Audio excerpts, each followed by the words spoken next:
সবাইকে অগ্রিম ঈদ মোবারক। তো বন্ধুরা, আশা করি আপনারা সবাই ভালো আছেন। আমি আপনাদের দয়ায় অনেক ভালো আছি। তো বন্ধুরা, অনেক দিন ধরে টিভি সার্ভিসিংয়ের ভিডিও আপলোড করা হয় না। তো আজকে একটি কমন সমস্যা নিয়ে আপনাদের কাছে হাজির হয়েছি। সেটি ভার্টিক্যাল হরিজন্টাল সমস্যা হলে কিভাবে সমাধান করবেন।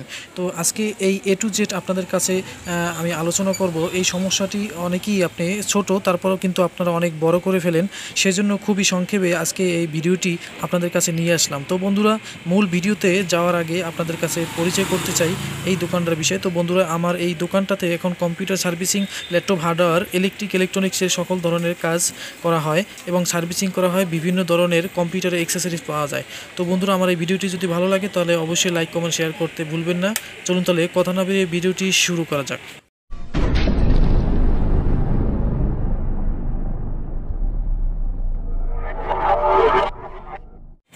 তো বন্ধুরা, চলে আসলাম মূল ভিডিওতে। তো টিভিটির পাওয়ার দেওয়ার সাথে সাথে আপনাদেরকে স্ক্রিনে দেখেন, স্ক্রিনে কিন্তু ছোট্ট একটি রেখা পড়ছে।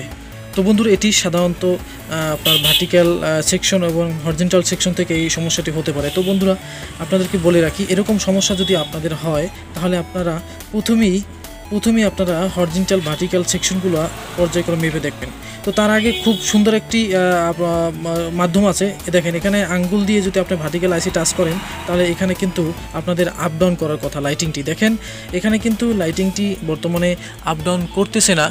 কেন করতেছে না? কারণ ভার্টিক্যাল আইসিটি কিন্তু খারাপ হলে এরকম সমস্যা হয়। তো বন্ধুরা, এই জন্য কিন্তু অনেক যত ক্যাপাসিটার আছে সেগুলো আমরা চেঞ্জ করেছি। সেগুলো চেঞ্জ করার পরও কিন্তু বন্ধুরা সমস্যাটি রয়েই গেছে।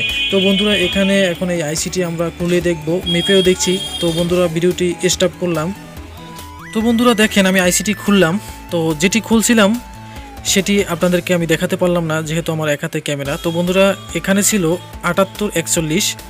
যেহেতু 7841 নেই, সে জায়গায় 40 লাগালো হবে। 40-এর জায়গায় 41 লাগালেই হবে, যে কোনো একটি লাগালেই হবে। তো বন্ধুরা, এটা অনেকেই জানতেন না, ওইটা লাগাতে চেষ্টা করতেন। তো বন্ধুরা দেখেন, পাওয়ার দেওয়ার সাথে সাথে কিন্তু আমাদের স্ক্রিনটি এখন বড় হয়ে গেছে।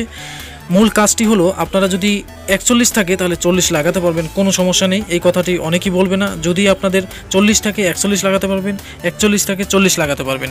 তো বন্ধুরা, এখানে দেখেন ভার্টিক্যাল আইসিতে কিন্তু আমি যখন টাচ করছিলাম স্ক্রিন কিন্তু কাঁপে নাই।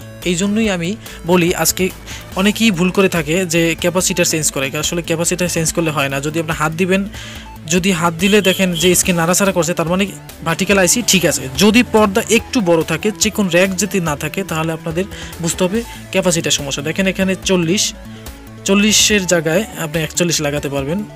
তো বন্ধুরা, কোনো সমস্যা নেই, সেক্ষেত্রে আপনার টিভি চলবে অবশ্যই। এখন স্ক্রিন যদি একদম রেখা পড়ে চিকন সুতার মতো, তাহলে আপনার বুঝতে হবে ভার্টিক্যাল সেকশনে কোনো সমস্যা আছে, ভার্টিক্যাল আইসি রান হচ্ছে না। আর যদি ক্যাপাসিটার সমস্যা থাকে, ভার্টিক্যাল আইসি যদি ঠিক থাকে, তাহলে আপনাদের পর্দাটা একটু বড় হওয়ার কথা। তো সহজে আপনারা এরকম হাতে লালা লাগিয়ে টাচ করবেন। যদি দেখেন যে পর্দা আপ ডাউন করছে, তার মানে বুঝতে হবে যে আইসিটি ঠিক আছে।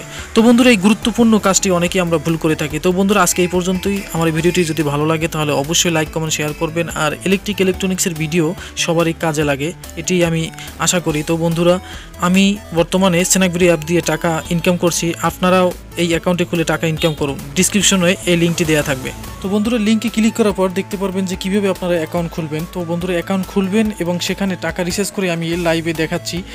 তো বন্ধুরা, সেখানে অ্যাকাউন্ট খুললেই আপনি পেয়ে যাবেন, ভিডিওর মাধ্যমে অনেক টাকা ইনকাম করতে পারবেন। আপনার বন্ধুদেরকে যদি আপনি অ্যাকাউন্ট খুলে দেন আপনার রেফার কোড দিয়ে, তাহলে আপনি প্রতি অ্যাকাউন্টে আপনি 90 টাকা পাবেন। তো বন্ধুরা, মনে করছি যে আপনারা সবাই এমবির খরচের এই যে টাকাটা, সেটি আসলে হয়তো মন্দ না। তো বন্ধুরা, যদি ভালো লাগে তাহলে আপনারা ভিডিওটি দেখতে পারেন। আর আগের ভিডিওগুলো মিস করে থাকলে ঘুরে আসতে পারেন আমার এই চ্যানেলটিতে। আর অবশ্যই ভিডিওটি ভালো লাগলে লাইক, কমেন্ট, শেয়ার, সাবস্ক্রাইব করুন। আসছি একটি প্রিন্টার সমস্যা নিয়ে। প্রিন্টার সমস্যা হলে কিভাবে আপনারা সার্ভিসিং করবেন সেই ভিডিও নিয়ে আসছি। ধন্যবাদ এতক্ষণ ভিডিওটি দেখার জন্য।